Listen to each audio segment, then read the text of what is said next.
오늘 읽은 본문 말씀을 보시면 예수님께서 빌립보 가이사랴 지방에 제자들을 데리고 가셨다라고 말씀하고 있습니다. 이 빌립보 가이사랴라는 이 도시가 어떠한 장소인지를 우리가 살펴본다면 오늘 읽은 본문 말씀을 더욱더 우리는 쉽고 또한 깊이 있게 이해할 수 있을 거라 생각을 합니다.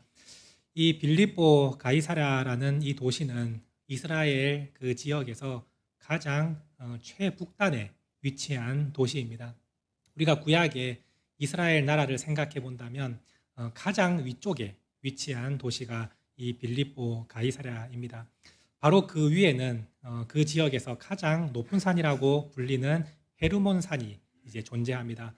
헤르몬 산이 해발 2,800m 정도 된다고 하니 이 빌립보 가이사랴에서도 그냥 눈으로 보면 그 헤르몬 산이 아마 눈에 다 들어왔을 겁니다. 그 바로 아래에 이 빌립보 가이사랴라는 도시가 있는데 이 도시는 참으로 우상 숭배가 만연했던 그러한 장소였습니다. 구약 시대 때부터 계속해서 이곳은 우상 숭배를 하는 그러한 도시로 여겨지는 장소입니다.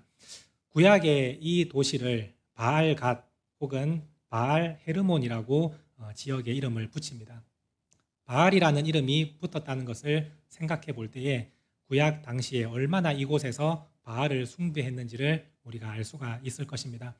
구약 시대에는 바알을 섬겼다면 그 이후에 헬라 시대에는 판신이라는 신을 섬겼던 곳입니다. 그래서 그 지역을 파네아스라 이렇게 부르는데 판을 위한 도시라는 뜻으로서 판신을 아주 강하게 섬겼던 도시였다 할 수 있겠습니다. 그러면 이제 빌립보 가이사랴라는 이 도시의 이름이 바뀌었을 때에 가이사랴라는 이름이 붙으면 그 도시는 다른 도시보다 훨씬 더 크고 그리고 보기에도 좋아야 되며 황제 신상이 있는 황제를 숭배하는 신전터가 있을 때 그곳의 이름에 가이사랴라는 이름이 이제 붙을 수가 있습니다. 그러면 그곳에 또한 가이사랴를 섬기는 황제의 신전터도 있었다라는 것을 우리는 쉽게 짐작을 해볼 수 있을 것입니다. 그러면 우리가 이미지로 이 빌립보 가이사랴 도시를 한번 살펴보고자 합니다. 우리 그림을 띄워주시면 이곳이 그 당시에 이제 빌립보 가이사랴라는 도시였습니다. 산을 자세히 보시면 그 산에 아주 절벽으로 깎여 있는 모습을 볼 수가 있는데 이것이 이제 암벽으로 된 어떤 절벽이라 할 수 있겠습니다. 그러니까 이 장소가 사람들이 보기에는 매우 신비하고 또한 영묘한 그러한 장소였기 때문에 이곳에서 우상 숭배가 이제 극심했다라는 것을 알 수가 있습니다. 그 너머에는 가장 높은 헤르몬 산이 있고 그 헤르몬 산의 이슬이 땅에 묻혀서 이곳에서 샘이 터져서 나와서 요단으로 흘러가는 그 요단강의 발원지 중 하나가 이 가이사랴 빌립보 이 절벽 바로 앞에 샘이 있습니다.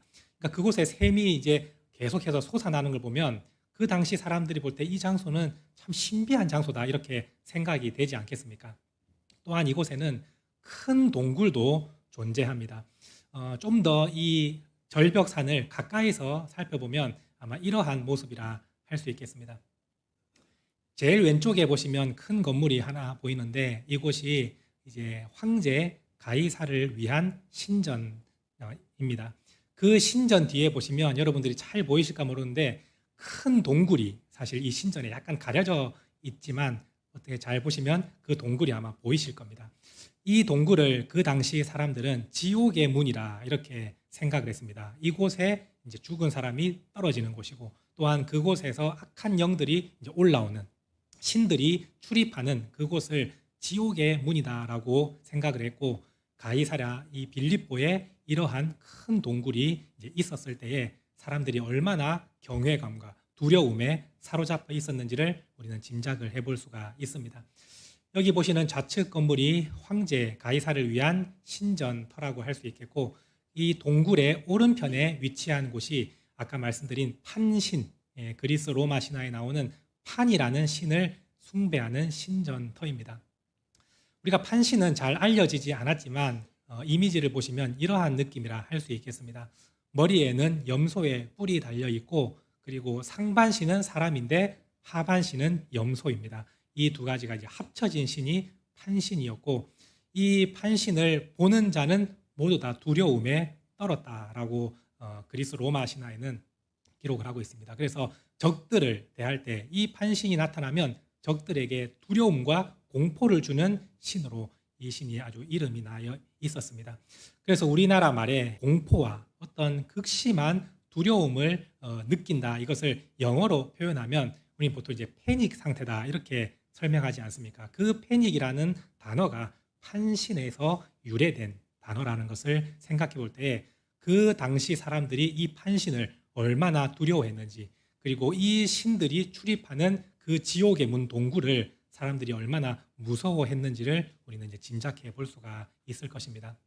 이 신을 숭배했던 그 장소가 바로 빌립보 가이사랴 파네아스라는 그 도시였다라는 것을 생각해 보시고, 이 판신을 섬기는 신전터 옆에는 제우스 신전도 있습니다. 이 제우스 신전은 어디를 가나 당시에 하나씩은 세워져 있는 신입니다. 그리스 로마 신화에서 가장 강력한 신으로 이제 등장하는 이 제우스 신전도 있었고, 그 옆에는 네메시스라는 여신을 섬기는 신전도 있습니다. 그리고 그 아래에는 염소를 섬기는 염소 신전터도 있습니다. 이 빌립보 가이사라라는 이 도시 안에 지금 신전이 몇 개가 지금 모여 있습니까?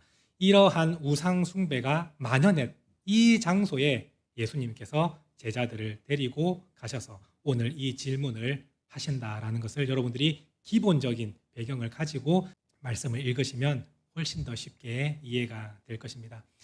여러분들이 이 말씀을 생각하면서 지금 이러한 우상 숭배가 가득하게 펼쳐지고 있는 이 신전터 앞에서 예수님이 제자들에게 질문하십니다. 13절 말씀을 보시면 이렇게 되어 있습니다. 사람들이 인자를 누구라 하느냐라고 예수님께서 제자들에게 질문을 던지십니다. 그러자 제자들이 지금까지 들어왔던 사람들이 예수님을 뭐라고 부르는지를 항상 들어왔던 그 말을 예수님께 전달합니다. 있는 사실 그대로 객관적인 정보를 예수님께 전달합니다. 어떤 사람은 세례 요한이라고 하고, 어떤 사람은 엘리야라고도 하고, 어떤 사람은 예레미야라고도 합니다. 그리고 어떤 사람은 선지자 중에 그냥 한 사람입니다라고 말하는 사람도 있습니다. 이런 정보를 예수님께 들려드립니다. 예수님은 이 말씀을 들으실 때에 그 답을 원하지 않으셨습니다. 왜냐하면 지금 이 거론된 사람들도 참으로 훌륭하고 위대한 선지자가 맞지만 예수님을 설명할 때에는 턱없이 모자란 하찮은 존재들일 뿐입니다.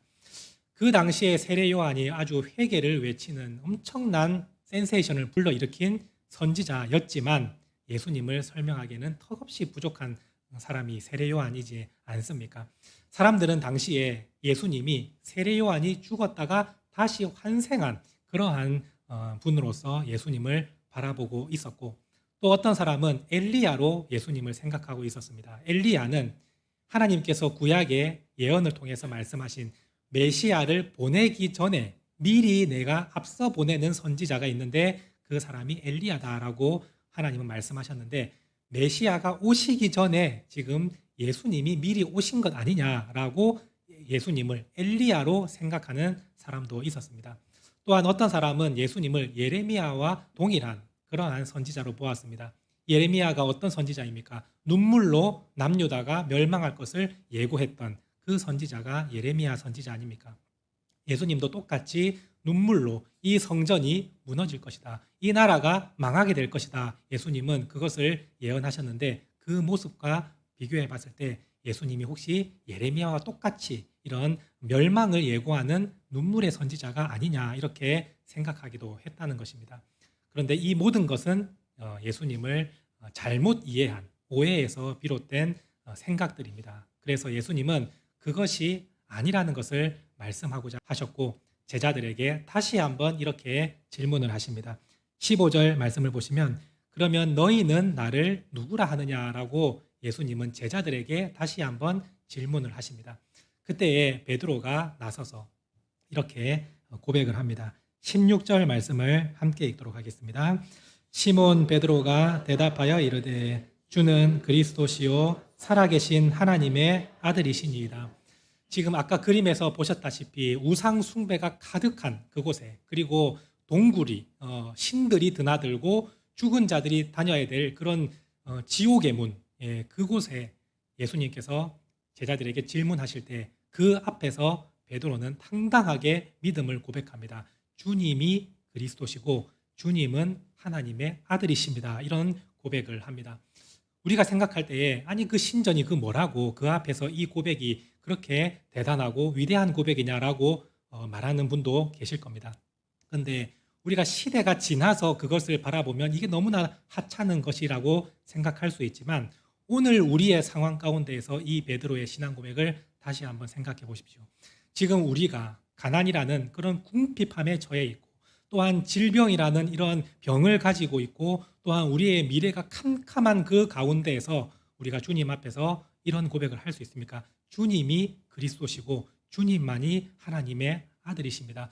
제 상황과 환경, 저를 두렵게 하는 그 모든 것들은 하나도 중요하지 않고 오직 주님은 그 가운데서 저를 건지시는 구원자이시며 주님이 하나님이십니다. 이런 고백을 과연 우리는 진짜 참으로 하면서 살아가고 있는지를 한번 돌아볼 수 있기를 원합니다.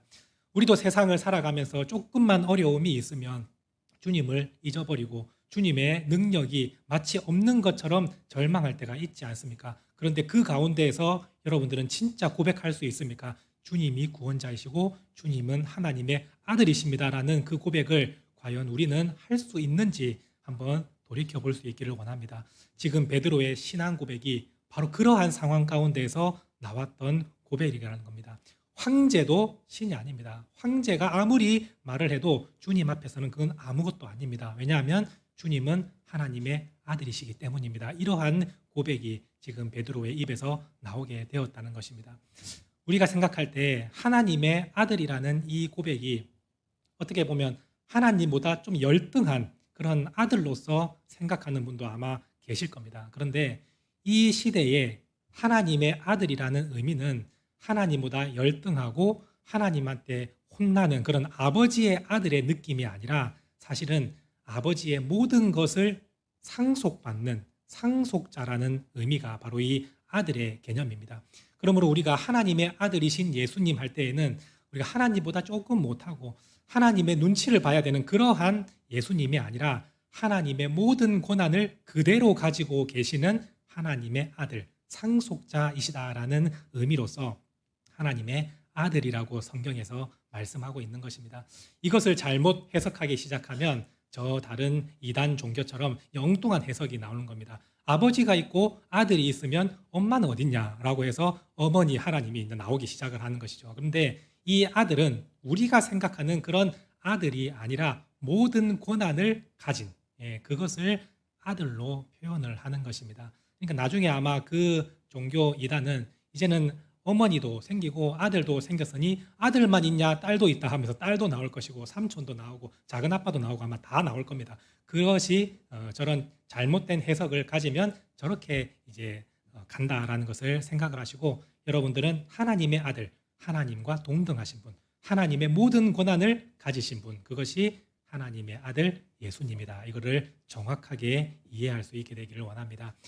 이 베드로는 바로 그 고백을 한 것입니다. 주님이 저의 그리스도, 구원자이시며 하나님이십니다. 라고 정확하게 고백을 할 때에 예수님은 그 베드로의 신앙 고백을 칭찬하십니다.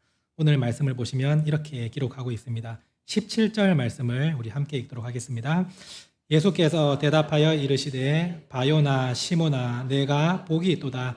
이를 내게 알게 하니는 혈육이 아니요 하늘에 계신 내 아버지시니라.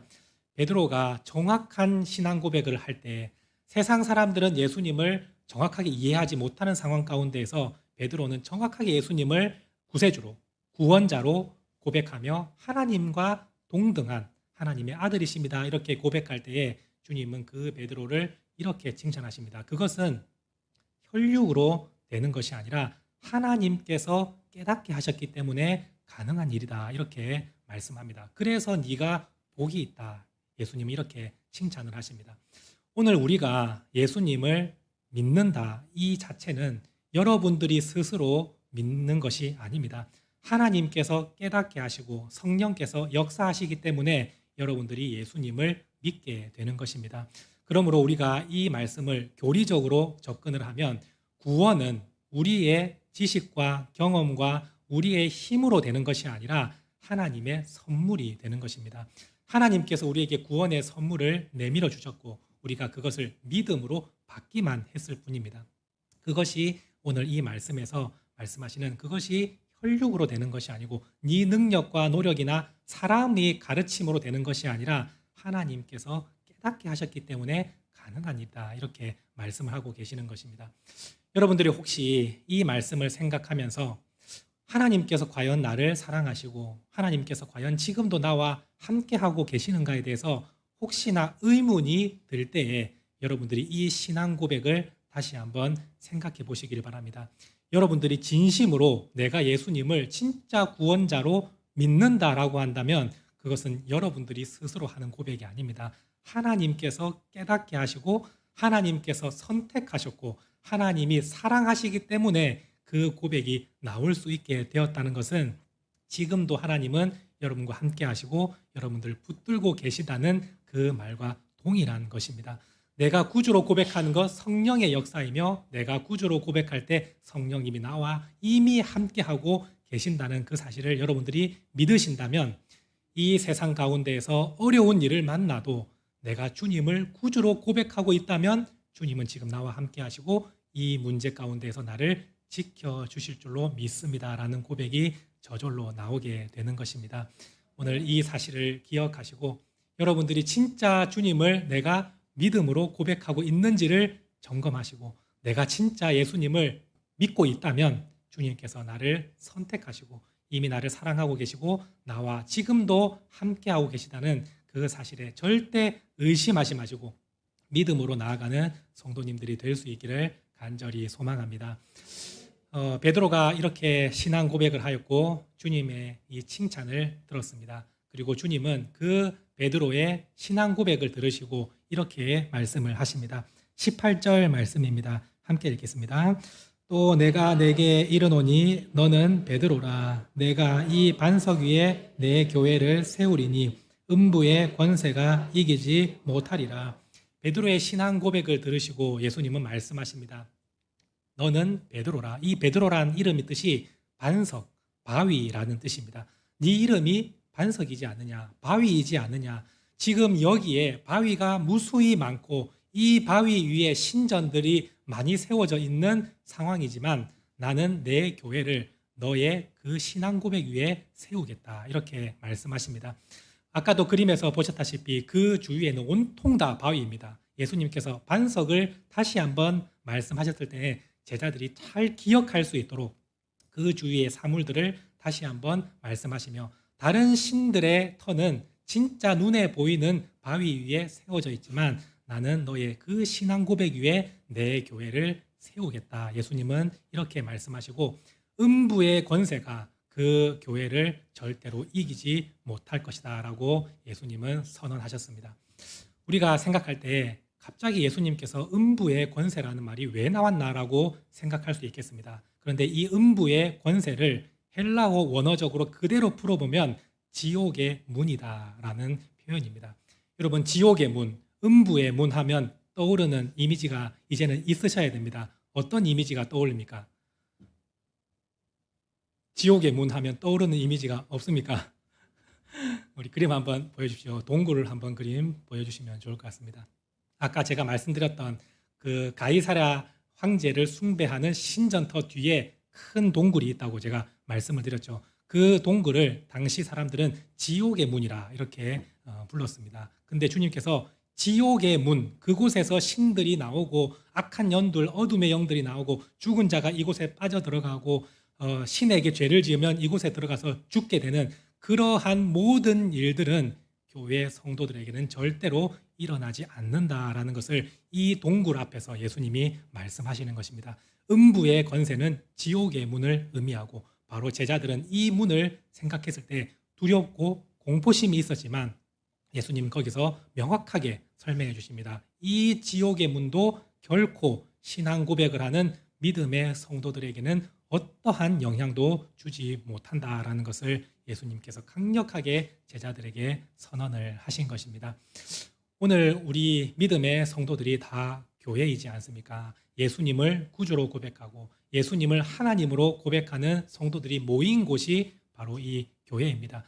이 성도들은 그 어떤 문제 가운데에서도 절대 해함을 받지 않습니다. 세상의 모든 권세 그리고 악한 영들의 공격에도 우리 교회는 절대로 흔들리지 않습니다. 왜냐하면 주님께서 여러분들을 선택하시고 주님께서 여러분들을 교회로 불러 모으셨기 때문에 주님이 머리 되시고 주님이 주인 되시는 이 교회는 어떠한 상황 가운데서 절대로 무너지지 않는 든든한 교회다라는 것을 생각할 때에 여러분들이 그 교회의 한 사람으로서 성도로서 어떠한 마음가짐으로 살아가야 될지를 다시 한번 생각하면 좋을 것 같습니다.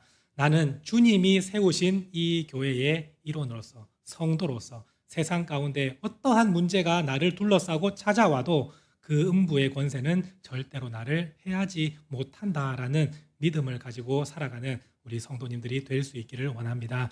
우리 주님이 여러분들에게 그것을 원하고 계시고 그러한 삶을 살아가기를 주님께서는 바라고 계신다는 사실을 기억하시고 혹시나 작은 문제, 세상의 문제, 돈의 문제, 사람의 문제 그걸 가지고 절망하고 두려워하고 낙심하는 것은 우리 믿음의 성도의 모습과 전혀 어울리지 않다는 사실을 기억하시고 음부의 권세는 교회를 이기지 못한다라는 말씀을 붙들고 믿음으로 살아갈 때에 여러분들에게 진정한 승리가 임하게 되기를 간절히 소원합니다. 마지막으로 주님은 이 약속을 베드로와 제자들에게 주십니다. 19절 말씀입니다. 함께 읽겠습니다. 내가 천국 열쇠를 내게 주리니 내가 땅에서 무엇이든지 매면 하늘에서도 매일 것이요 내가 땅에서 무엇이든지 풀면 하늘에서도 풀리리라 하시고 이 말씀을 잘못 오해하면 정말 잘못된 길로 갈 수가 있습니다. 우리가 생각할 때에 이것을 주님이 베드로에게 주신 말씀이다 이렇게 생각하는 경우가 있는데 헬라어 원어로 따져봐도 이것은 베드로에게 주신 것이 아니라 믿음의 공동체, 교회에게 주시는 주님의 말씀이라는 것을 명확하게 알 수가 있습니다. 또한 우리가 생각할 때에 그러면 교회에 주님께서 큰 권세를 주셨는데 그 권세는 천국 열쇠입니다. 이 천국 열쇠를 우리가 가지고 있고 내가 열면 천국의 문이 열리고 내가 닫으면 천국의 문이 닫힌다고 생각을 하는 경우가 있는데 전혀 그렇지 않다는 것을 말씀을 드립니다. 이 헬라어 원어는 미래 완료 시제로 되어 있습니다. 미래 완료 시제의 의미는 미래의 일이지만 그게 이미 결정되어 있는 상태를 미래 완료라고 합니다. 그러면 주님께서 하시는 말씀이 뭡니까? 여러분들에게 네가 땅에서 이걸 묶으면 나도 하늘에서도 묶겠다라는 이 말씀을 잘못 오해하면 내가 묶었으니 하나님도 묶일 수밖에 없는 그러한 상태라고 생각할 수 있는데 미래 완료 시제는 이런 의미입니다. 내가 묶었을 때에 이미 하나님은 그것을 미리 결정해 놓고 계셨다라는 의미입니다. 그러면 어떤 의미가 되겠습니까? 하나님이 결정하신 것을 우리를 통해서 하신다라는 의미가 되는 겁니다.